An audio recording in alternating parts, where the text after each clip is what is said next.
Parlons de Robert Oppenheimer. On l'appelle souvent le père de la bombe atomique. Mais réduire son rôle à cette seule phase, c'est presque trop simple. Parce que, derrière le mot bombe, il y a toujours une époque, un contexte, une équipe de milliers de scientifiques, une course effrénée pour devancer l'ennemi. Et au milieu de tout ça, il y a lui, Oppenheimer. Une personnalité complexe, brillante, charismatique, parfois contradictoire, qui a réussi à diriger un projet absolument gigantesque et unique dans l'histoire. Sans lui, le projet Manhattan n'aurait probablement jamais pris la forme qu'on lui connaît. Sans lui, la Seconde Guerre mondiale n'aurait peut-être pas eu la même fin. Et sans lui, notre monde moderne, avec son équilibre fragile autour de la menace nucléaire, n'aurait sans doute pas été le même. Et franchement, il faut le dire ça, sans Oppenheimer, il n'y aurait pas eu de bombe atomique en 1945. Peut-être qu'elle aurait fini par être inventée plus tard, peut-être par d'autres. Mais sans lui, sans son rôle, sans sa capacité à rassembler, à organiser, à motiver, le projet Manhattan n'aurait jamais eu ce visage-là. C'est lui qui a transformé des théories, des équations, des calculs griffonnés sur des tableaux noirs en quelque chose de concret, d'effroyablement concret. Mais le plus fascinant, c'est qu'au-delà de ce qu'on croit savoir, il reste encore beaucoup de choses à découvrir sur Oppenheimer. Parce que dans l'imaginaire collectif, on a souvent une vision très réductrice de lui. On le voit comme un savant enfermé dans son labo, ou comme une sorte d'ingénieur qui a fabriqué une arme terrible. Pourtant, sa vie ne se résume pas à ça. Derrière l'image, il y a un homme qui a traversé une époque bouleversée, qui a côtoyé les plus grands physiciens de son temps, qui a réfléchi à la place de la science dans la société, et qui a fini par être écrasé par les conséquences de ses propres choix. C'est ça que je veux qu'on explore ensemble. Pas seulement le cliché de l'homme qui a cité un texte ancien en voyant exploser la première bombe, mais toute l'histoire derrière ce moment. Parce qu'il n'y aurait pas eu de Trinity sans lui. Il n'y aurait pas eu de Hiroshima et Nagasaki tels qu'on les connaît. Et plus largement, il n'y aurait pas eu ce basculement brutal, où l'humanité est entrée dans l'ère atomique, sans sa contribution. Alors plutôt que de rester à la surface, on va plonger dans ce que les gens ne savent pas. On va plonger vraiment dans sa vie, dans ses choix, dans ses contradictions. On va regarder les origines, comment un enfant surdoué de New York, passionné par la science, la culture, est devenu ce personnage central de la physique moderne. On verra ses débuts dans le monde scientifique, comment il s'est imposé dans un milieu élitiste où il fallait plus qu'un bon cerveau pour se faire remarquer. Ensuite, on parlera du contexte historique, de cette époque où la physique et la politique étaient quasiment indissociables. C'était pas juste des équations et des expériences, c'était une véritable course contre la montre et à l'armement. Une peur presque maladive de voir l'Allemagne nazie réussir avant les Américains. C'est dans ce climat-là qu'Oppenheimer entre dans l'histoire, en devenant le directeur scientifique du projet Manhattan.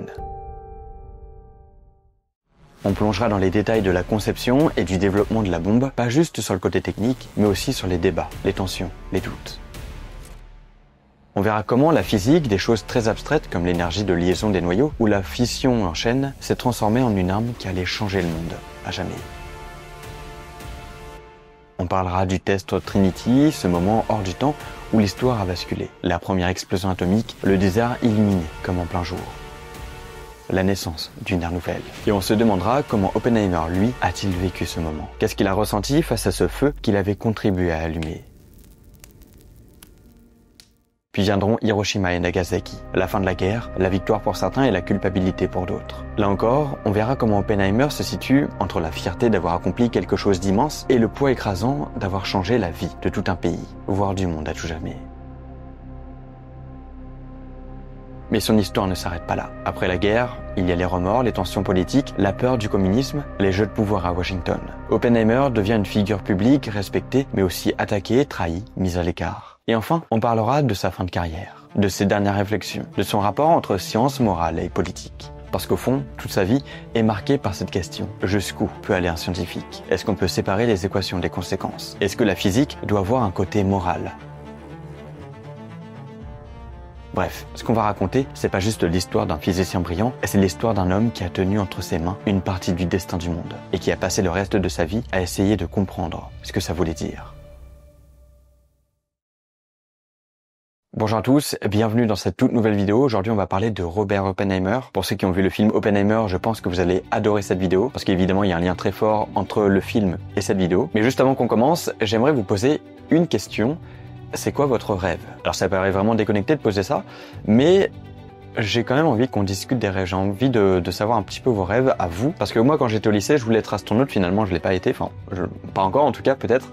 Mais je veux dire qu'on a tous des rêves en chacun de nous. et j'ai envie de savoir si vous en avez et si vous avez réussi ou pas. Enfin, normalement, si vous les avez accomplis, c'est plus des rêves du coup, c'est la réalité. Mais voilà, c'est quoi votre rêve? Pour ceux qui me connaissent un petit peu, vous savez peut-être que je fais aussi du divertissement sur la chaîne Zébro et Léo avec un pote. Donc là, c'est ma partie version full humour, full déconnecté, vraiment lâche prise. L'idée derrière ça, c'est de vous faire rire, vous faire découvrir de nouvelles choses, de nouvelles aventures. Donc voilà, allez-y si vous le souhaitez. J'ai pas trop cassé le moment, en tout cas, j'espère que vous allez adorer cette vidéo. Sachez que les membres de la chaîne ont pu la voir une semaine en avant-première. Donc si vous souhaitez devenir membre, il y a le QR code ici ou le lien en description. Et sinon, si vous voulez un petit peu d'avant-première, je mets toujours mes vidéos sur Spotify, sur mon podcast Mystère Étoile, un jour avant leur sortie officielle, ici. Bref, on est parti. On va remonter le temps jusqu'en 1904, le 22 avril, où il naît à New York, dans une famille où la curiosité est innée. À la maison, on lit, on discute, on visite des musées. Son père est un immigré venu d'Allemagne, qui a réussi dans le commerce du textile et qui adore l'art. Sa mère est peintre, sensible aux couleurs, aux formes, à ce que l'œil ne voit pas tout de suite. L'appartement est rempli de livres, de toiles, d'objets ramenés de voyage. Ce n'est pas un décor luxueux pour faire joli, c'est un terrain de jeu pour l'esprit. Robert apprend très tôt que comprendre le monde, c'est un plaisir en soi. Robert grandit là-dedans, les yeux grands ouverts, et ça le marque pour toujours. Il va à Ethical Culture School, une école un peu à part qui pousse les élèves à penser par eux-mêmes et à lier le savoir et responsabilité. On y fait des sciences, mais aussi de la littérature, de l'histoire, de la philosophie. En gros, c'est une école classique, mais la manière d'apprendre est particulière. On y apprend à argumenter, à écouter, à douter. Et Robert brille partout. Il aime la chimie parce que ça réagit, ça change de couleur, ça fait des bulles ou des précipités. Il aime aussi la géologie, parce que les roches racontent des choses qu'on ne perçoit pas immédiatement, comme leur âge ou ce qui s'est passé à cette époque. Il aime aussi la poésie, parce qu'une phrase bien tournée peut ouvrir une porte dans la tête. Chez lui, la beauté de l'art, des sciences, voire d'une idée, compte autant que sa justesse. Et ça, on le retrouvera plus tard dans sa manière de diriger des équipes et de regarder la physique. Quelques années plus tard, quand il est adolescent, il découvre aussi l'Ouest américain, les montagnes, le désert du Nouveau-Mexique, l'air sec, la lumière dure, les nuits froides et d'un noir total. Ces paysages lui donnent un rapport presque physique au silence et à l'échelle. Il y retournera souvent. Cette attache au désert jouera un rôle quand il faudra choisir un endroit isolé pour rassembler des scientifiques. Et ce n'est pas qu'un détail biographique, c'est un fil qui relie la personne au futur directeur de laboratoire. Ensuite, il entre à Harvard en avance et prend de l'avance. Il prend 3 ans pour finir ce que d'autres font en 4. Il dévore des cours, physique, chimie, maths bien sûr, mais aussi grec, histoire de l'art, philosophie. Il aime trop apprendre pour s'enfermer dans une seule case. Il est donc très généraliste et ne se spécialise pas encore dans le domaine dans lequel il est connu. Mais au bout d'un moment, il penche plutôt du côté de la chimie. Parce que c'est concret et qu'il a eu de bons profs au lycée. Mais à Harvard, il lit des textes de physique théorique qui le retournent. Des idées de la relativité, la mécanique quantique naissante, ces histoires d'espace et de temps qui se mélangent. D'atomes qui n'obéissent plus à l'intuition. Il se rend compte qu'il y a un étage au-dessus de la chimie. Un étage où l'on comprend pourquoi la matière se tient comme elle est. Et son goût pour les équations élégantes, pour les idées qui tiennent debout par leur logique interne, l'attire plus que toutes les autres matières qu'il étudiait. Diplômé, il part en Europe pour se familiariser au meilleur. D'abord à Cambridge. Le Cavendish Institute est le temple de l'expérimental. On y casse des atomes, on y invente des instruments, on y mesure des choses qu'on n'avait jamais cru mesurables. Oppenheimer veut apprendre, mais la paillasse n'est pas son terrain naturel. Il est brillant mais maladroit avec ses mains. Il sait faire des calculs, pas des montagnes compliquées. L'expérience pure l'épuise. En même temps, il rencontre des physiciens de haut vol et comprend le niveau d'exigence du jeu. Il croise des gens comme Rutherford, Dirac, Blackett. Il voit ce que c'est qu'une communauté scientifique de pointe. Avec ces séminaires qui finissent tard, ces débats qui transpercent les certitudes, ces idées qui se répondent d'un pays à l'autre. Très vite, il comprend que sa place, c'est la théorie. Il file à Göttingen, chez Max Born, là où la mécanique quantique est en train de se bâtir, presque chaque semaine. Et là, c'est un choc. Il travaille avec des esprits qui ont mis les mains dans la structure du monde. Heisenberg, Bohr qui passe, Pauli qui commande tout avec une précision chirurgicale. L'ambiance est tendue mais créative. On écrit, on rature, on recommence. Oppenheimer y trouve sa vitesse de croisière. Il apprend à poser un problème, à le simplifier, à aller chercher la bonne approximation. Avec Born, il signe un papier majeur qui sépare les mouvements rapides des électrons et les mouvements lents des noyaux dans les molécules. C'est ce qu'on appelle l'approximation de Born-Oppenheimer. Derrière ce geste de calcul, il y a toute une manière de penser la matière. Comprendre en triant les échelles, en mettant de l'ordre dans un chaos apparent. C'est la marque des bons théoriciens. Ils ne se contentent pas d'un seul groupe. Il passe par Leiden, discute avec Ehrenfest, il va à Zurich et il parle à Pauli. Il écoute Bohr, s'imprègne de ses paroles, il voit comment les grandes idées se construisent, ensemble, par réflexion, contradiction, mais aussi par admiration. Durant tous ces séminaires, il se forge un style, rapide, exigeant, curieux de tout, surtout des liens entre des domaines qui semblent séparés. Pendant ce temps, le monde change. La crise économique casse des vies. Les idées politiques s'échauffent. En revenant aux États-Unis, puis en s'installant à Berkeley et à Caltech, Oppenheimer se retrouve au milieu d'une génération pour qui la science n'est pas coupée du reste. À Berkeley, beaucoup d'amis sont engagés à gauche. Des réunions, des lectures, des collectes pour aider les républicains pendant la guerre d'Espagne. Son frère s'inscrit au Parti communiste. Sa compagne de l'époque milite. Lui donne de l'argent, participe à des cercles, discute. Est-ce qu'il prend une carte ou pas? Les historiens en débattent encore. Ce qui est sûr, c'est qu'il est proche de ce milieu, qu'il se sent concerné par la justice sociale. Plus tard, ces liens lui coûteront cher. Mais sur le moment, pour lui, c'est normal de ne pas séparer pensée scientifique et conscience citoyenne. Sur le plan intellectuel, sa rencontre pèse autant que ses lectures. Il discute avec Fermi, il croise Bethe, grand architecte de la physique nucléaire. Il échange aussi avec Paul Dirac. Avec ces gens-là, Oppenheimer aiguise son sens du collectif. Il comprend comment on tisse un réseau de compétences, comment une idée théorique peut inspirer une mesure, et comment une mesure bien pensée peut forcer la théorie à se corriger. Cette circulation permanente entre idées et faits devient pour lui un réflexe. À Harvard, il avait appris les bases. À Cambridge, il avait appris la mesure du réel. À Göttingen, il avait trouvé sa façon de travailler. De retour en Amérique, il va mélanger tout ça. Il monte un groupe de jeunes théoriciens à Berkeley. Il les entraîne, il les pousse, il sait repérer le talent et le mettre à la bonne place. Il a ce don rare de rendre une idée attirante, d'en faire une aventure intellectuelle où chacun veut donner le meilleur. Et c'est cette façon de faire, déjà, qui annonce ce qui viendra après. Quand l'histoire viendra taper à la porte des physiciens et leur demandera bien plus que des articles. C'est ce mélange d'élégance, de culture, d'énergie et de réseau qu'il mettra sur la table. Son goût pour les sciences n'a jamais effacé son goût pour les arts. Il lit de la poésie, il apprend des langues, il cite par cœur. Il cherche toujours la phrase qui est claire.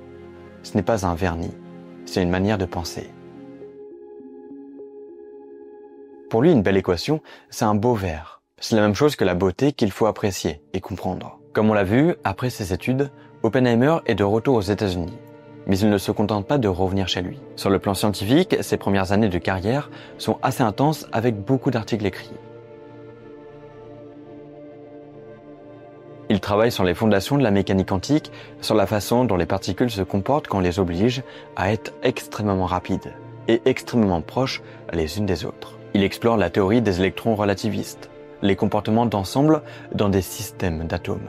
Des idées qui paraissent abstraites, mais qui serviront plus tard pour comprendre la matière dense. Il écrit des articles qui mélangent rigueur mathématique et sens physique intuitif. Et ces textes ne sont pas de simples démonstrations techniques. Il cherche à mettre de l'ordre, à isoler ce qui compte vraiment quand on passe des atomes isolés au noyau, quand on descend vers les densités extrêmes. Ces échanges avec d'autres grands noms de la physique sont importants et déterminants pour la suite de sa carrière. Ces rencontres forgent une façon de travailler qui est collective, faite d'aller-retour entre théorie pure et réalité expérimentale. On voit dans ces textes cette habitude de poser le problème de manière la plus claire possible, puis d'aller chercher la conséquence physique la plus tranchée. Cette méthode attire des étudiants et des collègues. Rapidement, la communauté scientifique le repère comme quelqu'un capable de penser vite, d'ouvrir des directions nouvelles et de porter des projets ambitieux. Parmi ses contributions marquantes de cette période, il y a un travail qui va lier son nom à l'astrophysique compacte. Avec le physicien Georges Volkoff, il se penche sur la question suivante. Que devient une étoile quand elle ne peut plus être supportée par la pression des électrons, qu'on appelle la pression de dégénérescence? On sait depuis Chandrasekhar que pour une étoile qui se repose sur la pression d'électrons, il existe une limite de masse au-delà de laquelle la structure s'effondre. Cette limite est calculée par Chandrasekhar, dit que si le noyau de l'étoile dépasse environ 1,4 fois la masse du Soleil, la pression d'électrons ne suffit plus et la naine blanche s'effondre en étoile à neutrons. Oppenheimer et Volkoff posent la suite du raisonnement en remplaçant l'électron par le neutron. Il imagine une étoile où la matière est tellement comprimée que les électrons se sont combinés avec les protons pour donner des neutrons. Dans ce régime, la pression qui s'oppose à l'effondrement ne vient plus de la mécanique des électrons, mais de la mécanique quantique des neutrons, qui est plus compliquée car le neutron n'est pas une particule élémentaire. Les deux chercheurs construisent alors un modèle en relativité générale pour calculer l'équilibre d'une étoile entièrement composée de neutrons. Ils écrivent une équation d'équilibre qui prend en compte non seulement la pression interne, mais aussi la courbure de l'espace-temps, créée par la masse elle-même. Cette formulation est aujourd'hui connue sous le nom d'équation de Tolman-Oppenheimer-Volkoff. Leur résultat est lourd de conséquences. Au-delà d'une certaine masse maximale, il existe plus de solutions d'équilibre stable. La force de gravité l'emporte et l'objet doit s'effondrer en un objet plus dense qu'une étoile à neutrons. Oppenheimer et Volkoff montrent que l'idée d'un maximum existe aussi pour les étoiles à neutrons, tout comme il existe une limite pour les naines blanches. Ils ouvrent ainsi la route à la notion d'effondrement gravitationnel irréversible. Cette limite à l'époque était entre 1,5 et 3 masses solaires. Aujourd'hui, on estime cette limite entre 2,2 et 2,7 masses solaires. Avec d'autres travaux, notamment celui de Hartland Snyder, où il montre que l'effondrement d'un nuage de poussière homogène conduit à une surface d'échappement qui se referme, il trace une première mathématique de la naissance des objets qu'on appellera plus tard trous noirs. Il faut être clair sur la différence avec la limite de Chandrasekhar. Chandrasekhar s'appuie sur la pression d'électrons, qui est liée au principe d'exclusion appliqué aux électrons. Sa limite donne une valeur caractéristique qui concerne les naines blanches. Oppenheimer et Volkoff traitent d'une matière beaucoup plus dense, où les neutrons dominent et où la relativité générale devient essentielle pour décrire correctement l'équilibre. Les méthodes sont donc proches dans l'esprit.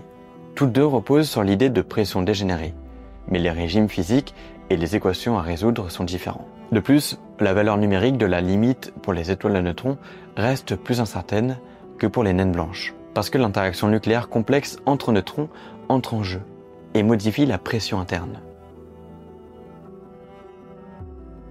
Les calculs initiaux d'Oppenheimer et Volkoff donnaient des chiffres modestes pour une approximation de gaz de neutrons idéaux. Mais des améliorations prenant en compte les forces nucléaires font aujourd'hui varier la valeur maximale plausible et montrent que la réalité est plus subtile qu'un simple nombre figé. Oppenheimer travaille alors sur plusieurs plans. On le voit autant dans des équations de mécanique quantique pure que dans des problèmes astrophysiques extrêmes.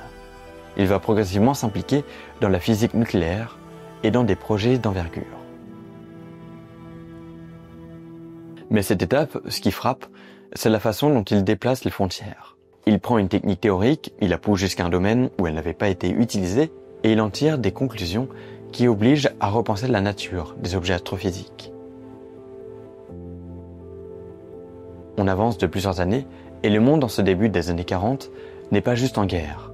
Il est en train de se réorganiser. Les cartes politiques ont été remises en jeu de façon violente. L'Europe continentale est en grande partie sous domination allemande. L'Allemagne fasciste a colonisé des territoires, verrouillé des ressources, mobilisé des industries pour la guerre. Le Japon s'est étendu en Asie du Sud-Est. Les démocraties d'Angleterre et États-Unis tiennent bon, mais l'issue est loin d'être acquise. Au milieu de tout ça, se profile une question qui hante la basse guerre secrète des nations. Et si une nation ennemie mettait la main sur un type d'arme totalement nouveau? Une arme qui ne ressemble à rien de ce qu'on connaît, et qui pourrait décider d'un seul coup du sort des armées et des villes. On ne parle pas ici d'armes chimiques, car l'Allemagne des années 1910 utilisait du gaz moutarde contre des troupes françaises. Donc cette peur n'est pas abstraite. La physique atomique a avancé très vite depuis la découverte du noyau et la compréhension que la matière renferme des énergies énormes. Des physiciens européens, souvent juifs, ont fui les persécutions et ont trouvé refuge aux États-Unis et en Angleterre, comme Einstein. Là, des conversations inquiètes ont commencé. Pourquoi ? Parce qu'une physicienne autrichienne, Lise Meitner, et un chimiste allemand, Otto Hahn, ont réussi à couper un noyau d'uranium en deux, en 1938. C'est la découverte de la fission nucléaire.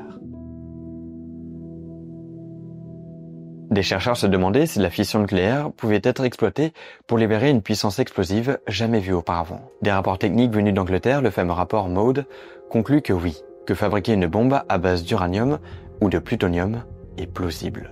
Ces conclusions se transmettent aux responsables politiques. La lettre de Léo Szilard et d'Albert Einstein pousse Roosevelt à signer, et c'est devenu un moment historique. Elle allume une alarme qui pousse l'administration américaine à lancer un programme massif, secret et très coûteux. Le projet prend un nom administratif sec, Manhattan Engineer Discrete, mais tout le monde va l'appeler Manhattan Project en privé. Le général Leslie Groves, du corps du génie de l'armée, est nommé pour piloter l'effort côté militaire. Groves est un homme de décision. Il n'hésite pas à puiser dans le budget et il est habitué à obtenir ce qu'il veut. Il sait aussi que pour réussir, il faut confier l'aspect scientifique à un esprit capable de fédérer, de traduire les exigences militaires en problèmes scientifiques et de convaincre des chercheurs brillants de travailler sous le sceau de la stricte confidentialité. C'est dans ce cadre tendu que la figure d'un directeur scientifique s'impose. Le laboratoire central doit être isolé, suffisamment loin des grandes villes pour la sécurité, mais aussi accessible pour les spécialistes. Le site choisi est un plateau désertique du Nouveau-Mexique, un lieu aride et reculé qui deviendra Los Alamos, rebaptisé Projet Y pour les registres secrets. L'endroit a l'avantage d'offrir de l'espace, une logistique encore possible et surtout l'isolement propice au secret. Là où il faudra construire un village scientifique, des ateliers, des salles d'essai, des laboratoires chimiques et métallurgiques, des zones d'entreposage et des postes de sécurité draconiens. Le recrutement des équipes est un étrange mélange de sélection académique et de tirage politique. Il fallait les meilleurs dans chaque domaine. Des théoriciens de haut vol viennent diriger des décisions de calcul et de théorie. Des expérimentateurs de terrain, pilotes d'essai, des ingénieurs conçoivent des dispositifs d'assemblage et de sécurité. Mais l'équipe n'est pas seulement scientifique. Il y a des ouvriers, des maçons, des cuisiniers, des infirmières, des secrétaires, des chauffeurs. La machine exige des milliers de bras, des centaines d'ateliers et des flux énormes de matériel qui arrivent en silence. Installer tout ça rapidement n'est pas facile. Les calendriers sont serrés, la pression politique est forte. Les objectifs changent parfois selon les nouvelles données. L'unité de séparation isotopique à Oak Ridge, la production de plutonium à Hanford, la mise en forme et l'assemblage à Los Alamos. Chacun de ces sites a sa spécialité et ses défis. Oak Ridge est un monde d'énormes machines électromagnétiques et de diffusion gazeuse. Hanford est un ensemble de réacteurs et d'usines chimiques. Los Alamos est le cerveau, où il trace les voies possibles et où on résout les problèmes de conception finale de l'arme. La coordination requiert une autorité claire et capable de parler à la fois le langage militaire et le langage théorique. Dans ces conditions, la constitution de l'équipe de Los Alamos est à la fois un acte technique et politique. Il ne s'agit pas seulement d'aligner des noms prestigieux. Il faut des chefs de groupe, des personnes capables d'organiser le travail quotidien, des médiateurs entre mathématiciens abstraits et théoriciens du terrain. Il faut aussi des gens qui acceptent le protocole du secret, la discipline et l'isolement. Les personnalités sont parfois explosives. On y trouve des génies timides, des caractères vifs habitués au débat, des jeunes brillants, des émigrés européens traumatisés par l'exil. Il faut faire cohabiter tout ça.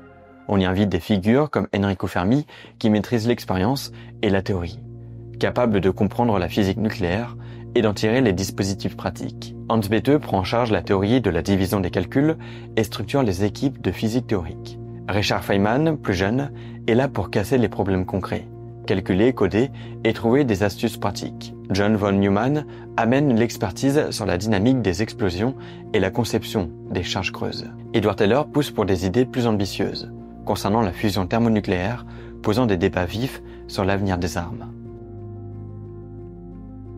Des chimistes, des métallurgistes, des spécialistes des revêtements se mélangent aux physiciens, Et puis, il y a des administrateurs, des logisticiens, des militaires qui gèrent la sûreté, la construction, l'approvisionnement. Le tout forme une ville laboratoire, où la compétence technique doit toujours se marier à la discipline requise par le secret national. L'ambiance sur place est étrange et puissante. Les journées sont longues, scandées par des problèmes concrets qui apparaissent et demandent une solution immédiate. Les nuits sont hantées par des questions théoriques que l'on reprend au matin. La proximité des esprits brillants crée une intensité intellectuelle rare. Mais elle crée aussi des tensions personnelles. La compétition pour les résultats, les affrontements d'ego, les urgences militaires transforment parfois les débats scientifiques en véritables joutes. Il faut bien comprendre la situation et le contexte de l'époque qui régnait dans ce village durant la guerre. Oppenheimer, en tant que directeur scientifique, doit jouer un rôle qui dépasse la simple expertise technique. Il doit être chef d'orchestre entre toutes ses équipes. Il doit arbitrer les propriétés, accepter les compromis et surtout garder la cohésion. Sans cette cohésion, le projet risquait de se disloquer sous la pression et le secret. Enfin, il faut dire que le projet est un énorme pari industriel et humain. Des moyens colossaux sont engagés. Des milliers de personnes travaillent sans que leurs proches sachent vraiment ce qu'ils font. Des villes entières changent de fonction.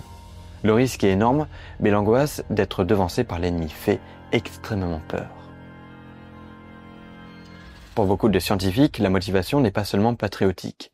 Elle est aussi l'excitation de résoudre un problème fondamental, transformer la théorie en réalité, mesurer l'inconnu, être au cœur d'une entreprise qui change l'histoire du monde. Voilà ce qui pousse tant de talents à accepter l'étrange contrat moral du secret et du danger. C'est dans ce contexte tendu, structuré par une pression politique et une urgence technique, que Los Alamos prend forme.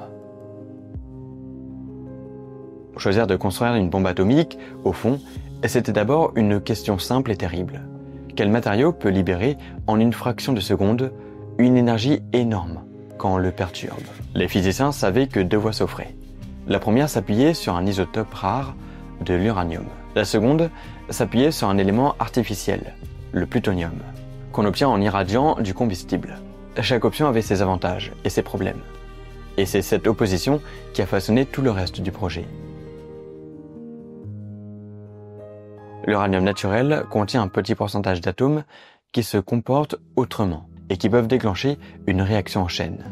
L'uranium-235. Si vous arrivez à isoler suffisamment ce type d'atome, vous pouvez imaginer un dispositif relativement simple pour provoquer la réaction. Ce relativement simple suppose quand même des usines gigantesques pour séparer ces isotopes proches en masse et pour produire assez de matière. C'est là qu'interviennent des techniques lourdes, des usines qui tournent jour et nuit et une logistique industrielle incroyable. Les hommes et les femmes d'Oak Ridge ont construit des chaînes de séparation d'isotopes qui ressemblent à des cathédrales industrielles. Chaque usine était une réponse technique à un problème qui paraissait insoluble la veille. L'autre voie, le plutonium, est né dans les réacteurs. On prend de l'uranium ordinaire, on le bombarde de neutrons en le faisant traverser un flot intense dans un réacteur, et on transforme une partie du noyau en un nouvel élément, le plutonium. Le plutonium n'existe pas en grande partie dans la nature. Il faut le fabriquer. Et pour le fabriquer, il faut d'abord construire des réacteurs, des usines de séparation chimique et toute une chaîne de sécurité pour manipuler du combustible hautement radioactif. C'est à Hanford que l'on construit ces réacteurs. Des bâtiments immenses pour entourer une bonne dose d'inventivité technique pour gérer la chaleur, le flux de neutrons et la chimie qui suit. Entre ces deux choix, il y a un autre choix décisif à faire. La manière de rendre la matière critique, c'est-à-dire de la pousser à libérer cette énergie. Pour l'uranium hautement enrichi, la solution adoptée pendant la guerre était la plus simple d'un point de vue conceptuel. On envoie une masse sur une autre masse par l'intermédiaire d'un tube. Et on forme, en un instant, un assemblage supercritique. Facile à dire, plus difficile à réaliser à l'échelle industrielle. Mais sur le plan de l'architecture de l'arme, plus direct. Le plutonium issu des réacteurs contient des impuretés et des isotopes qui peuvent déclencher trop tôt la réaction en chaîne, si on utilise la même méthode. Il fallait donc imaginer un mode d'assemblage qui soit ultra rapide et qui comprime la matière de façon extrêmement symétrique. C'est ce qui pousse les équipes à inventer l'impulsion contrôlée, une solution bien plus sophistiquée qui demandait de la physique, de la chimie, de l'ingénierie explosive et une précision qu'on n'avait jamais vue jusque-là. Parmi les problèmes techniques majeurs qui ont occupé Los Alamos, Il y a d'abord eu la métrologie de la matière fissile. L'usinage, la mise en forme, le comportement thermique, la mécanique des métaux utilisés posaient des questions nouvelles. Les cadres métallurgiques ont dû apprendre à travailler des matériaux radioactifs, à fabriquer des pièces en milieu confiné et assurer une fiabilité sur laquelle dépendait la réussite d'un projet national. Le plutonium en particulier est un métal particulier. Il change d'état selon la température et la pression. Mais surtout, il est sensible aux impuretés et difficile à travailler. Les équipes ont dû multiplier les essais, inventer des bains, des traitements, des procédés de fonderie qui tenaient en compte la radioactivité et la fragilité du matériau. La conception de l'implosion a demandé d'autres types d'innovations. Il a fallu imaginer comment transformer un front de détonation irrégulier en une onde de pression parfaitement sphérique qui écrase le cœur fissile de façon homogène. Ça a donné naissance à l'idée des lentilles explosives, des blocs explosifs et de vitesses de détonation différentes, assemblés pour corriger la forme d'onde. Autour de cette idée se sont greffées des exigences de synchronisation nouvelles. Les détonateurs devaient partir à la même fraction de microsecondes et l'armature qui contenait l'ensemble devait être capable de résister jusqu'à l'instant où tout était comprimé. Les équipes ont inventé des dispositifs de mise à feu et des techniques de montage d'une précision inconnue, jusque-là pour des équipements militaires. Il y avait aussi la question de l'initiation de la réaction. Pour être sûr que la chaîne commence au bon moment, il fallait un bon coup de départ, fiable, qui introduise des neutrons additionnels quand la masse devient critique. Les chimistes et physiciens ont développé des sources compactes de neutrons qui pouvaient être enfermés dans la bombe et déclenchés au moment voulu. Ces inventions étaient délicates parce qu'elles mêlaient radioactivité, matériaux rares et contraintes de taille et de sécurité. Sur le plan des procédés, la séparation isotopique a généré beaucoup d'innovations. Plusieurs méthodes ont été explorées et mises en œuvre simultanément. Certaines reposaient sur des forces électriques et magnétiques, d'autres sur des différences légères de comportement des molécules gazeuses. Chaque méthode a demandé des machines énormes, des infrastructures électriques massives, des matériaux exotiques pour résister aux conditions de travail. Le simple fait de monter un parc industriel capable de fournir des kilogrammes de matière utile a mobilisé des milliers de personnes et une capacité de production comparable à celle d'un petit pays. La chimie de séparation du plutonium a été une autre course technologique. Extraire le plutonium du combustible irradié, c'est affronter les déchets très radioactifs et les réactions chimiques agressives. Les chimistes ont trouvé des procédés qui permettent d'isoler le nouvel élément sans exiger des installations gigantesques et sans perdre une part inacceptable de matière. Ces procédés ont ensuite été industrialisés à Hanford, où des chaînes de traitement chimique ont tourné en continu sous forte protection. Le projet Manhattan n'a jamais été un effort centralisé dans un lieu seul. Il a été pensé dès le départ comme une division du travail. Oak Ridge s'est chargé des enrichissements, Hanford de la production du plutonium et Los Alamos de la conception des dispositifs et des essais. Cette répartition répondait à des impératifs techniques et des contraintes de sécurité. Séparer les étapes permettait de limiter la diffusion de l'information et de confiner des connaissances sensibles à certains sites seulement. Mais ça posait un vrai défi de coordination immense. Il fallait que des données parcourent le pays, que des échantillons arrivent, que des mesures soient comparées, que des calendriers industriels s'accordent. La logistique était organisée comme une opération militaire. Les transports étaient surveillés, les convois blindés pour les matières sensibles, les communications chiffrées. Les bureaux de Los Alamos passaient en commande, recevaient des retours, modifiaient les plans et renvoyaient des directives en boucle. Comme une petite civilisation technico-administrative dédiée à un but unique. Cette coordination ne se limitait pas à la technique. Il a fallu gérer des équipes humaines avec des profils très variés. Les cultures professionnelles étaient différentes et parfois antagonistes. Oppenheimer et ses lieutenants ont mis en place des structures de management qui permettaient de garder l'ensemble sous contrôle, sans étouffer l'initiative. Il y avait des réunions interminables, des rapports quotidiens, des comités qui tranchent. Parfois, une solution venait d'un jeune docteur dans un coin. Parfois, d'un technicien qui proposait une astuce pratique pour fabriquer une pièce autrement. L'idée qu'un projet de cette ampleur pouvait être dirigé par quelques monstres sacrés était vite balayée par la réalité du travail quotidien. Il ne faut pas oublier l'éthique et la contrainte politique qui pesaient sur chaque décision technique. Les choix de matériaux, les calendriers, les risques ont été faits sous pression. Les équipes savaient que le temps comptait. Chaque obstacle retardait la livraison d'un outil susceptible de changer la phase de la guerre.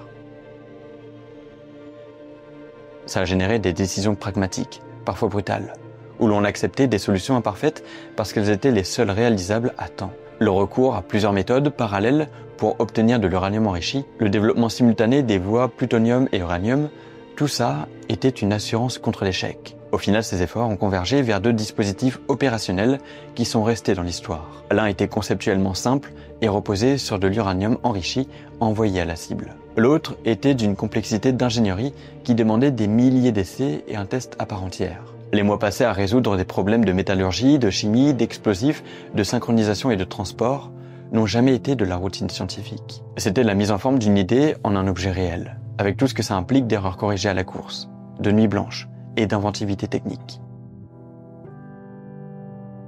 Et puis, il y a eu le passage obligé du terrain d'essai, parce qu'une arme, pour être une arme, doit être testée. Construire, évaluer, modifier, retester. Tout ça fait partie de la conception et du développement. Les équipes ont appris sur le tas, ont documenté chaque raté et chaque bouton poussé, et cette accumulation de savoir-faire, de petites victoires et de corrections a permis de transformer des théories en machines.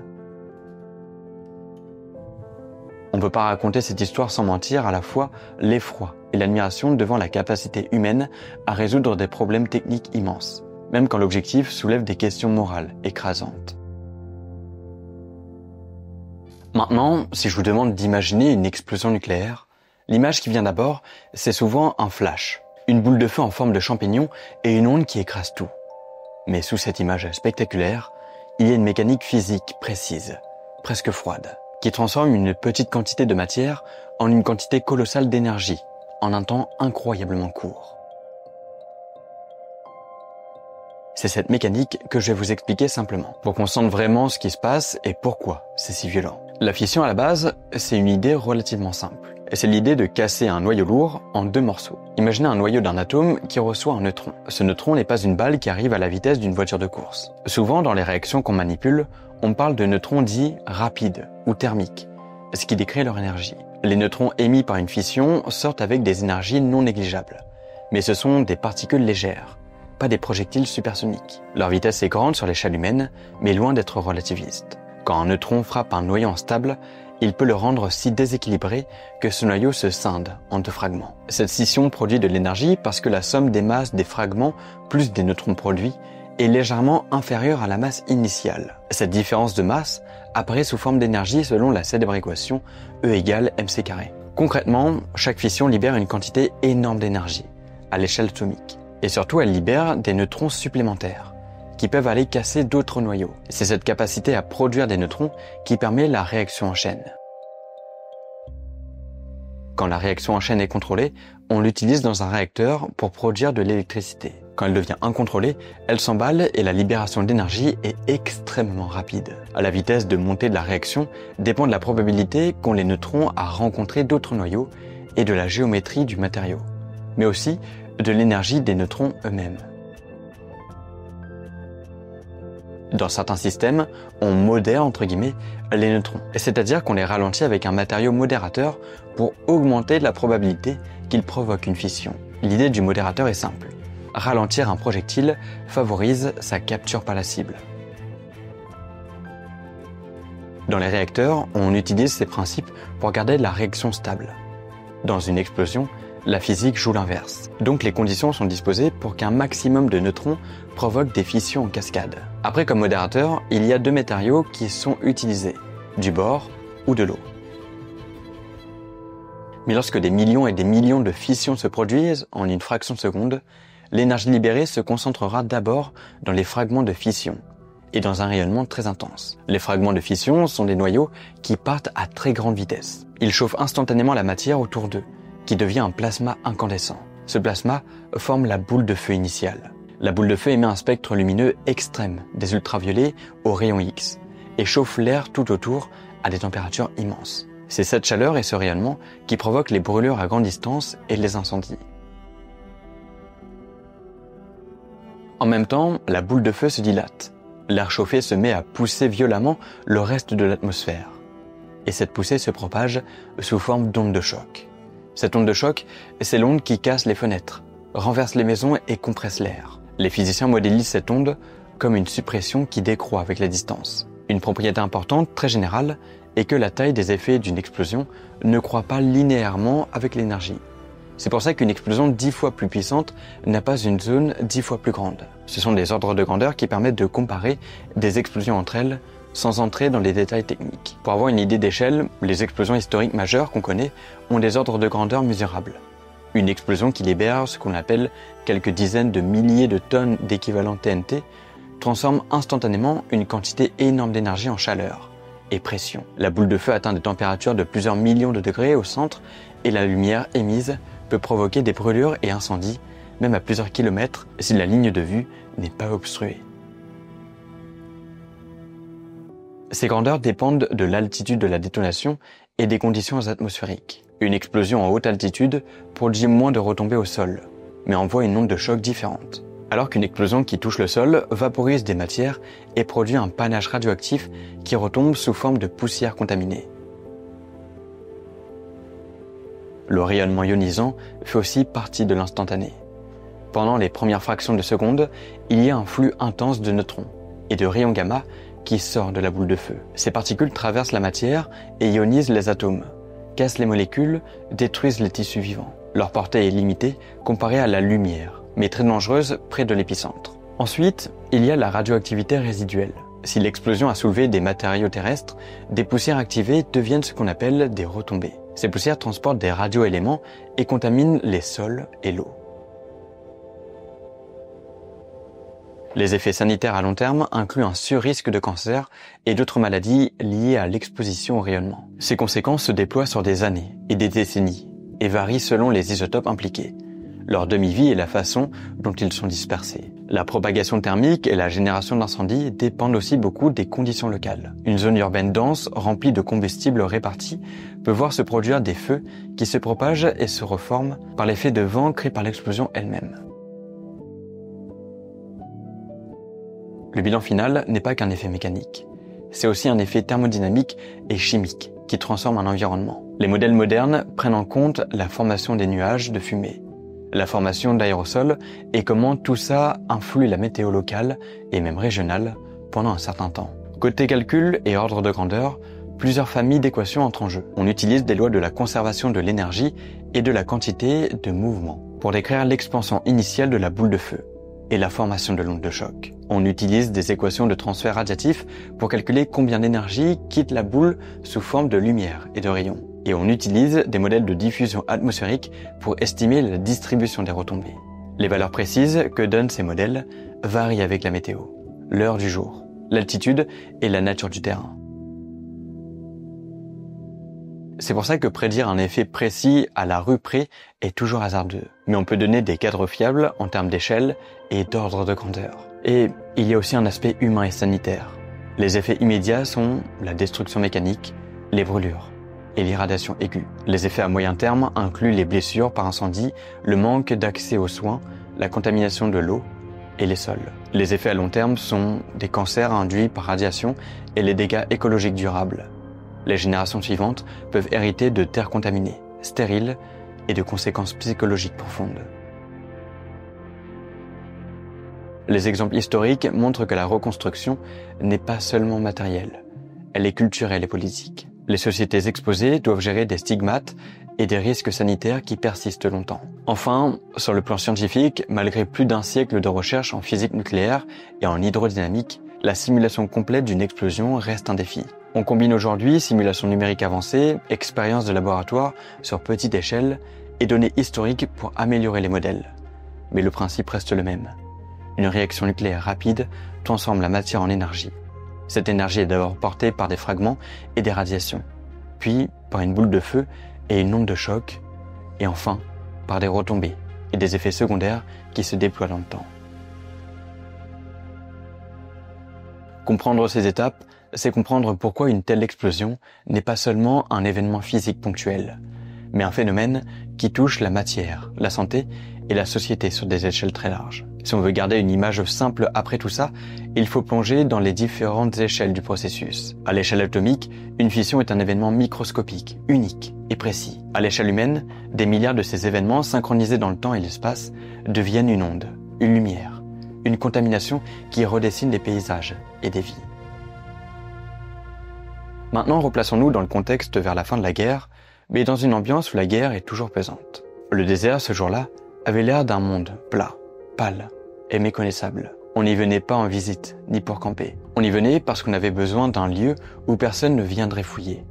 Un endroit qui n'apparaîtrait sur aucune carte habituelle, où on pourrait concentrer des centaines d'heures et de travail sans curiosité publique. C'est là, à l'aube du 16 juillet 1945, que s'est joué le test Trinity, l'épreuve finale d'un projet qui avait réuni les têtes et les mains de la physique moderne. Les préparatifs avaient duré des mois, et tout était organisé comme une expédition scientifique dans un monde hostile. On a installé des routes, des baraquements, des ateliers, on a aménagé un champ de tir quadrillé par des équipes chargées d'instruments. Des tours taillées par des supporters, des caméras à haute vitesse, des mâts porteurs d'anémomètres pour mesurer le vent, des cadrans pour la pression atmosphérique et des enregistreurs pour la température. Des trains d'appareils de mesure ont été répartis radialement. Certains enterrés, d'autres posés sur des plateformes afin de pouvoir capter la moindre variation, le moindre souffle, la moindre lueur. Les physiciens se préparaient à regarder l'événement sous tous les angles possibles, à transformer le désert en une machine à mesurer un instant qui ne se reproduirait peut-être jamais. La sécurité autour du site n'était pas une simple formalité. Des zones d'exclusion ont été établies, des villages, des pistes aériennes ont été provisoirement coupées, des unités militaires ont bouclé des routes pour empêcher toute approche. On a évacué ce qui devait l'être et mis en place des équipes médicales et des pompiers sur place. Les calculateurs et les opérateurs n'étaient pas seulement préoccupés par la performance de l'appareil. Ils voulaient aussi savoir comment contenir le risque radiologique et comment protéger les observateurs. Le choix du moment de la détonation dépendait en grande partie des conditions météorologiques, parce que le vent allait déterminer où tomberaient les poussières activées. Les météorologues étaient écoutés avec la même attention que les théoriciens, et on a attendu la fenêtre de vent qui semblait réduire au mieux l'étendue des retombées. L'objet testé était tissé sur une tour, comme on place un instrument sur un pupitre, puis recouvert, protégé, puis relié aux instruments de mesure. Les caméras étaient prêtes, les enregistreurs tournant, des avions équipés de sacs pour prélever l'air de la colonne montante survolaient la zone à distance, prêts à prendre des échantillons pour analyse radiologique. Les équipes de chimistes et de radiologues se tenaient prêtes à analyser ce que l'atmosphère livrerait après l'explosion. On ne testait pas seulement une bombe, on testait des prédictions, des modèles mathématiques, la confiance que les équations collent à la réalité. Le déroulement lui-même est raconté souvent comme un basculement entre le silence et la violence lumineuse. Il faisait encore nuit quand une fixation finale a été vérifiée. Le compte à rebours a commencé et avec lui, l'attention concentrique de centaines de personnes. Quand le signal est venu, il n'y a eu ni explosion sourde à l'instant zéro, ni odeur de poudre, mais un éclair qui a tout balayé. Ceux qui regardaient depuis les abris ont vu une lumière si intense qu'elle a semblé blanchir l'aube. Les caméras à haute vitesse ont capturé la naissance d'une boule de feu fulgurante, la formation d'un nuage qui allait se courber en un champignon bien connu, le corps du feu qui s'élargissait. Le souffle est arrivé ensuite, une onde plane qui a secoué la terre et qui a été enregistrée par des sismographes disséminés aux alentours. Les membres de l'équipe ont noté la durée du flash, la vitesse d'ascension du nuage, la forme de l'onde de choc sur des enregistreurs de pression. Les instruments ont rendu des jeux de données variés et essentiels. Les enregistreurs optiques ont donné des chronologies de la lumière émise. Des analyses spectrales ont permis d'estimer l'énergie et la composition de l'éclat lumineux. Et des photomètres ont mesuré l'intensité en fractions de seconde. Les statuts de pression ont fourni des traces de l'onde de choc, des grès sur des graphiques qui témoignaient du passage du front compressif. Les sismographes ont rendu la signature tellurique, autrement dit, la façon dont l'énergie s'est répercutée dans la croûte. Les avions et les prélèvements au sol ont ramené des traces radioactives qui ont permis d'identifier la présence d'éléments activés et de suivre la dispersion des retombées. Tout ça a été mis en parallèle avec les prédictions numériques et analytiques pour vérifier si le comportement réel correspondait au modèle. Il y a eu des surprises dans le bon sens et dans le sens qui inquiète. Certaines mesures ont confirmé que la théorie tenait la route, que la physique qui avait guidé les calculs s'appliquait effectivement. D'autres relevés ont montré des écarts, des petites différences qui obligeraient à affiner les modèles pour les essais futurs. Les scientifiques ont noté des détails sur le profil temporel du rayonnement, sur la distribution angulaire du souffle, sur la hauteur du panache et sur la façon dont le vent a entraîné des poussières loin du centre. Ces écarts sont précieux parce qu'ils transforment une expérience singulière en leçon réutilisable. Sur le plan humain, la scène du test a laissé des images fortes. Certains témoins ont décrit l'effet aveuglant de la lumière, la sensation d'une chaleur brutale malgré la distance, le grondement puis la vision du champignon s'élevant dans le ciel comme une sculpture vivante de fumée et de lumière. Pour beaucoup, la fusée d'émotions a fait place à la conscience du moment historique. Robert Oppenheimer, quand il a vu l'explosion, a évoqué une réplique intérieure qui a fini par être liée à une phrase d'un texte ancien, une prise de conscience de ce que les découvertes scientifiques peuvent produire. Il y a eu un mélange de satisfaction scientifique et de trouble moral qui allait hanter plusieurs acteurs du projet dans les mois qui ont suivi. Le site lui-même a été étudié après le test. On a mesuré le cratère, on a analysé des échantillons de sol et on a suivi les dépôts. Les enregistrements photographiques ont permis de reconstituer la chronologie précise de l'événement. Des rapports techniques ont été compilés pour documenter ce qui avait fonctionné et ce qui devait être amélioré. Et puis, il y a eu la question plus large des conséquences sociales et médicales. Des communautés en aval du vent furent plus tard concernées par des retombées. Le secret qui avait entouré l'opération a compliqué la gestion des conséquences sanitaires et le dialogue avec les populations touchées. Scientifiquement, Trinity a été la première confirmation expérimentale à grande échelle que des idées très abstraites de physique nucléaire se traduisaient bien dans la réalité.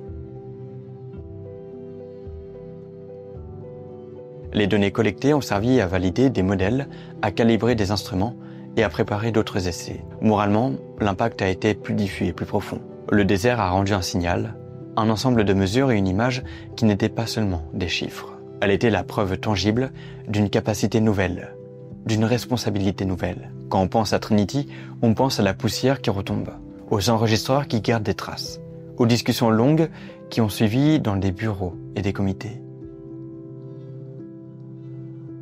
Le test a été un moment scientifique, un moment technique et un moment humain, plein d'orgueil intellectuel et d'inquiétude éthique. Les instruments ont livré des chiffres, la Terre a gardé des traces, et les hommes ont emporté quelque chose qui n'était pas seulement du savoir, mais aussi une conscience différente de la portée de la science. Mais du point de vue d'Oppenheimer, qu'est-ce qu'il s'est passé? Qu'est-ce qu'il a ressenti? Le silence qui a suivi l'explosion n'était pas un simple arrêt du bruit. C'était une espèce de vertige collectif, une suspension de la parole qui tenait autant de l'étonnement que de la peur. Les hommes qui avaient passé des mois à calculer, assembler et vérifier se sont trouvés confrontés à quelque chose qui dépassait leurs fichiers et leurs instruments. Ils ont regardé la boule de feu, le champignon, les graphiques qui se déroulaient sur les machines, et pendant un instant, la science s'est transformée en un événement moral. Oppenheimer était là, au centre de tout ça, et sa réaction a été à la fois brève et lourde de sens. Il y eut d'abord un constat presque mécanique, presque professionnel. On dit qu'il a dit que ça avait marché, que l'appareil avait fonctionné comme prévu. C'était la phase logique du chef d'équipe, mais elle a été comme avalée par le poids de l'image qui s'imposait ensuite. Ce n'est pas la joie du succès pur qui a dominé, ni l'allégresse triomphante d'un inventeur qui brandit son œuvre. Ce qui a suivi, ce fut de la sidération, un recul intérieur face à l'évidence d'une force nouvelle et terrifiante, comme s'il avait peur de ce qu'il avait créé, effrayé par sa propre invention. Oppenheimer portait en lui des remords face à la grandeur destructrice de ce qu'il avait créé. Plus tard, lors d'une interview, étant donné que c'était un homme qui connaissait la littérature, la philosophie et les textes anciens, il avait été mis face au sens de ce qu'il avait vu. Il racontera qu'un vers d'un texte indien ancien lui est revenu en tête. Il racontera que, dans cet événement, il a pensé à une image de destruction cosmique, à une parole qui dit que celui qui détient la puissance peut devenir le destructeur des mondes. Cette parole n'était pas un effet de rhétorique calculée, mais une clé pour exprimer ce qui dépassait le vocabulaire scientifique. Elle disait une chose simple et lourde à la fois. On venait de dominer une force dont la portée morale échappait aux équations. Ce souvenir littéraire n'efface pas le fait qu'Oppenheimer a vécu l'explosion comme une expérience sensorielle intense. Il y a la lumière aveuglante, il y a la chaleur ressentie, même à distance, et il y a le grondement qui traverse le sol. Mais si la perception physique était violente, l'impact intérieur a pris une autre forme. Il a compris en une fraction de seconde que la science qu'il dirigeait venait de franchir un seuil.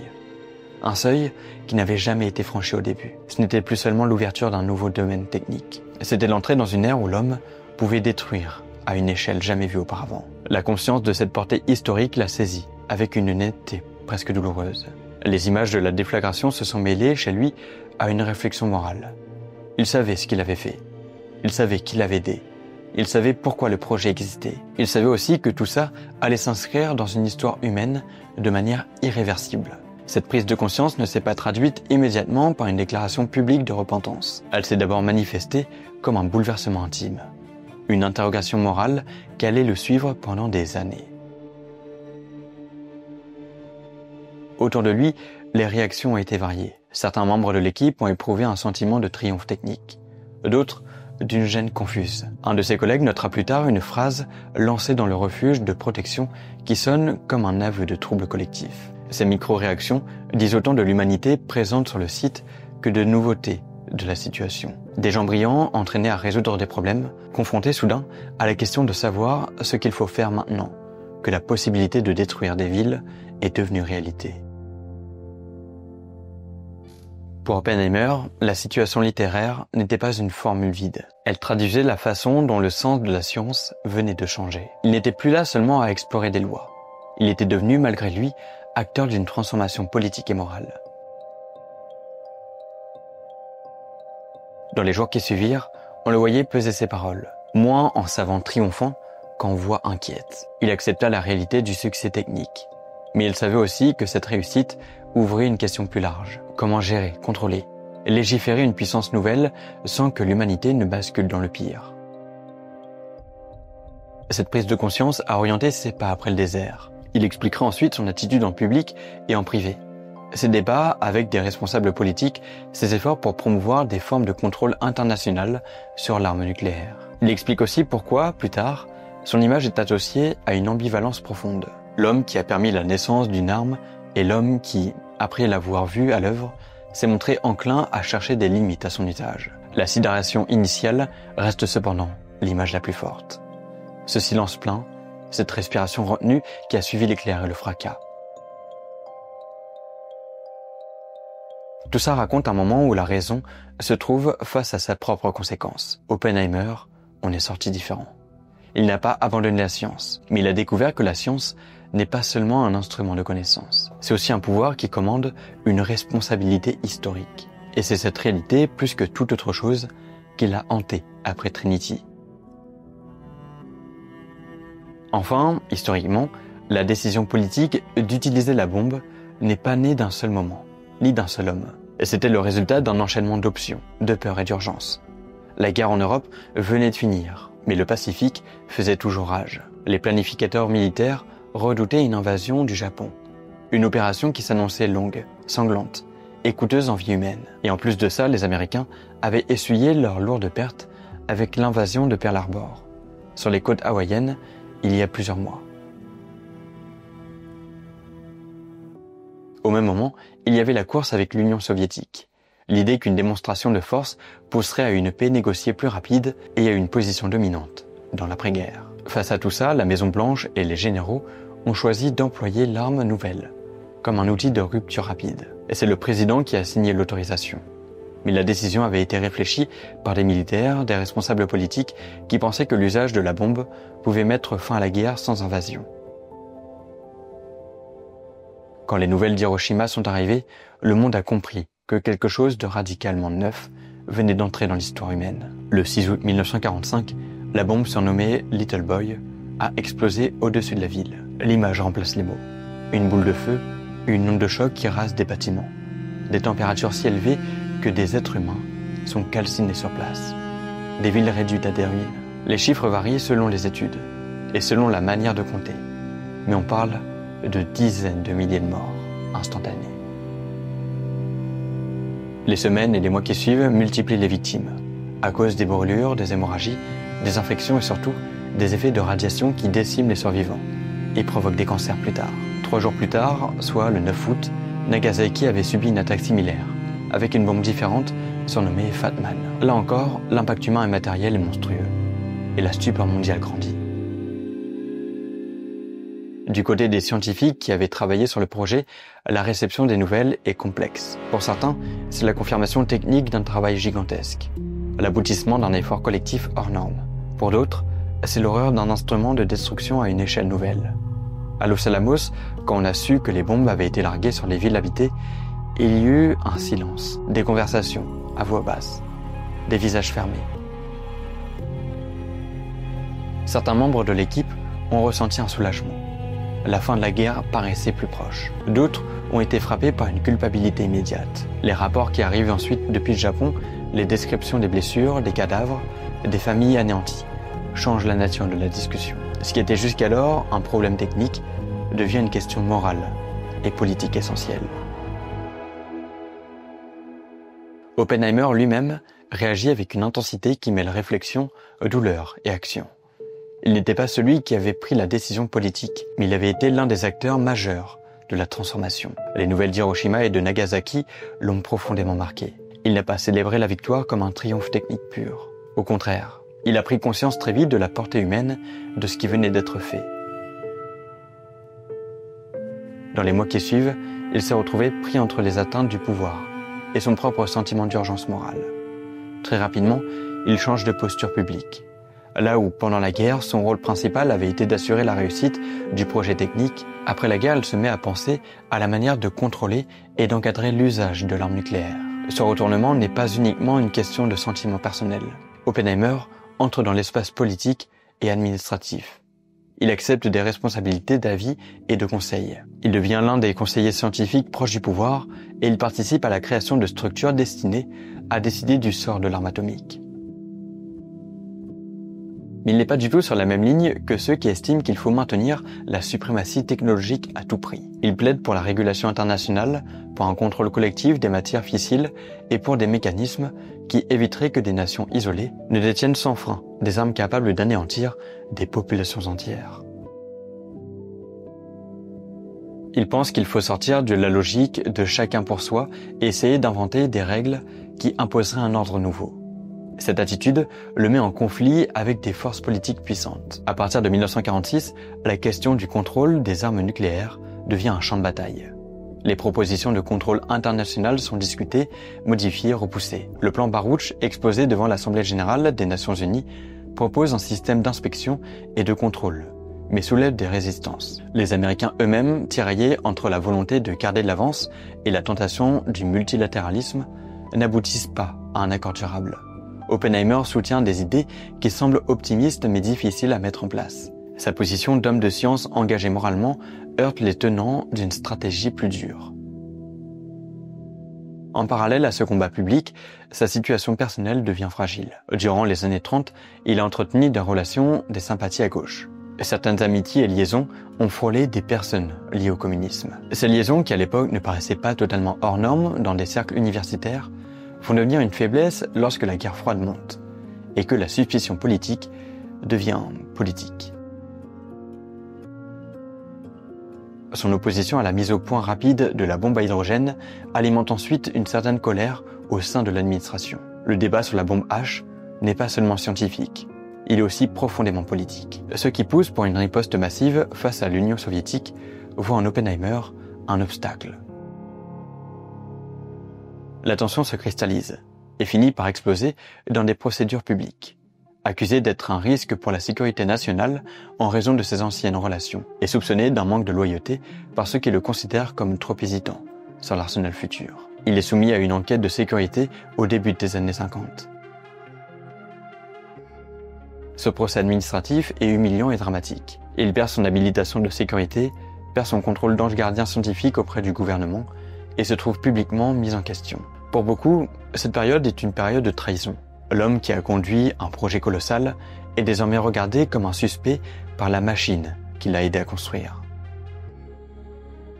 Cette mise à l'écart a des conséquences multiples. D'un côté, elle affaiblit la capacité d'Oppenheimer à peser sur les décisions. De l'autre, elle le libère en quelque sorte pour s'exprimer franchement. Il multiplie ses interventions publiques, les conférences, les écrits, où il appelle à la raison, au recul, à la nécessité d'un encadrement international des armes nucléaires.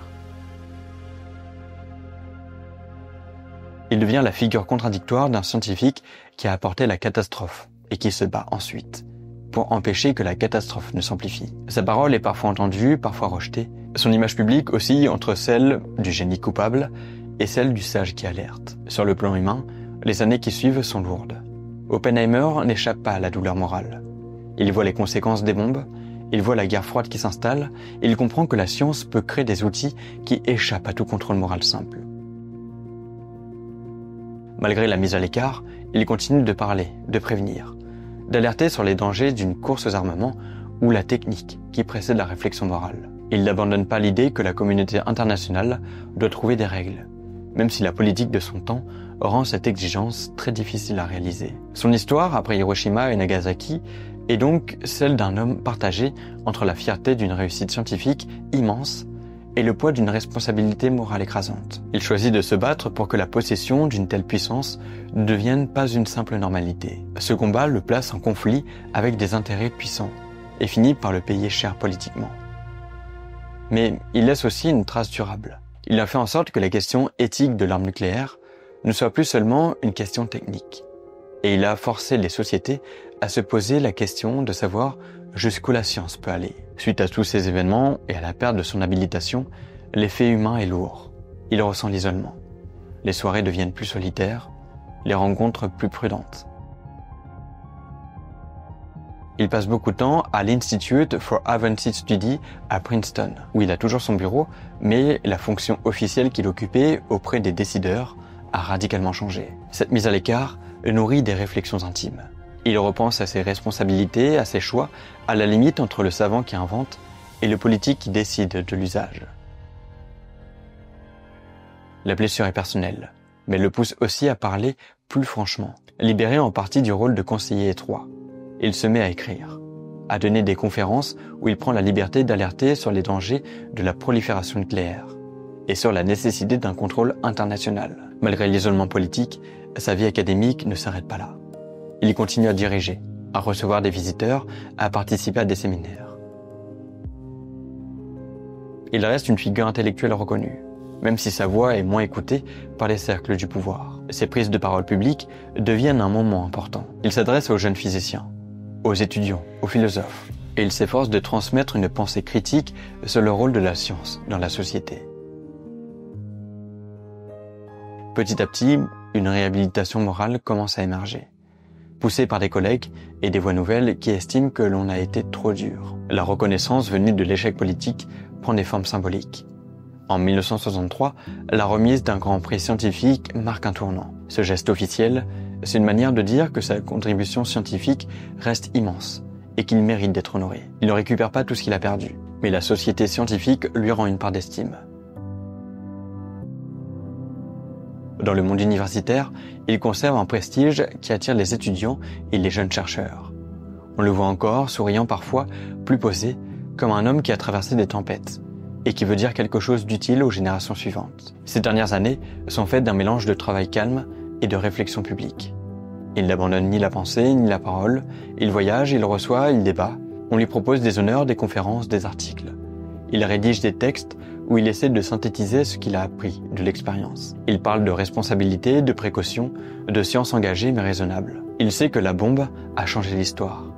Et il ne cesse de dire que cette transformation impose des règles nouvelles à la politique et à la morale. Sur le plan personnel, la vie continue avec ses hauts et ses bas. Les années n'effacent pas les blessures, mais le transforment en une sorte d'autorité morale.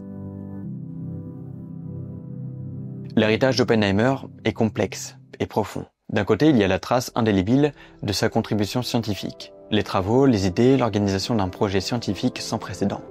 De l'autre, il y a la leçon politique et morale. Son histoire a permis de se pencher sérieusement sur le contrôle des armements, pour les premières tentatives de régulation internationale et pour l'établissement d'un discours public sur l'éthique scientifique. Les débats qu'il a alimentés sur la responsabilité des chercheurs, sur la transparence et sur le côté des experts dans la politique sont encore vivants aujourd'hui. Enfin, sa figure a pénétré la culture populaire. Dans les livres, au cinéma, il symbolise la tension permanente entre le savoir et la sagesse, entre la prouesse technique et la prudence morale. Ce n'est pas un héros sans défaut, ni un monstre. C'est un homme qui a joué un rôle décisif dans un tournant historique, et qui, après l'avoir provoqué, attendait de faire payer ce qu'il fallait pour contenir la violence de ce qu'il avait été à créer. Au final, Robert Oppenheimer, c'est l'histoire d'un scientifique qui a commencé par explorer les mystères de l'univers et qui s'est retrouvé face au pouvoir destructeur de ses propres découvertes. La bombe atomique a changé sa vie et avec elle, notre manière de penser la science et la responsabilité. Ce qui nous laisse en héritage, ce n'est pas seulement la physique nucléaire ou le projet Manhattan, mais la conscience que chaque découverte scientifique porte avec elle des voies moraux et des conséquences qui peuvent dépasser l'inventeur. Il a montré que savoir, c'est déjà pouvoir, et que ce pouvoir engage. Oppenheimer est finalement mort d'un cancer de la gorge le 18 février 1967, laissant derrière lui un héritage complexe entre science, morale et histoire, et des questions qui restent plus que jamais actuelles. Merci infiniment d'avoir suivi cette vidéo, j'espère qu'elle vous aura plu. Dites-moi si vous souhaitez que je fasse une vidéo sur d'autres scientifiques. Je vous avoue que Oppenheimer, franchement, j'ai adoré. Je pense que c'est l'une des meilleures vidéos que j'ai pu faire. Donc j'espère qu'il y en aura d'autres comme ça qui peut-être vont vous plaire aussi. Moi, celle que j'ai préférée, c'est Einstein, Newton et maintenant Oppenheimer. J'hésite entre les trois. Laquelle est la mieux, je sais pas, dites-moi. Et tout ça, évidemment, c'est grâce à toute l'équipe qu'il y a derrière. Donc merci à eux, franchement. En tout cas, j'espère que cette vidéo vous aura plu. Et maintenant, je vous mets 3 autres vidéos là, là et là. Je pense qu'il y a un sujet parmi les 3 qui va vous intéresser. Et si vous souhaitez me suivre un peu dans le domaine du divertissement, la chaîne se trouve juste ici en haut à gauche. C'était Zaburlos, je vous dis à bientôt. Bye.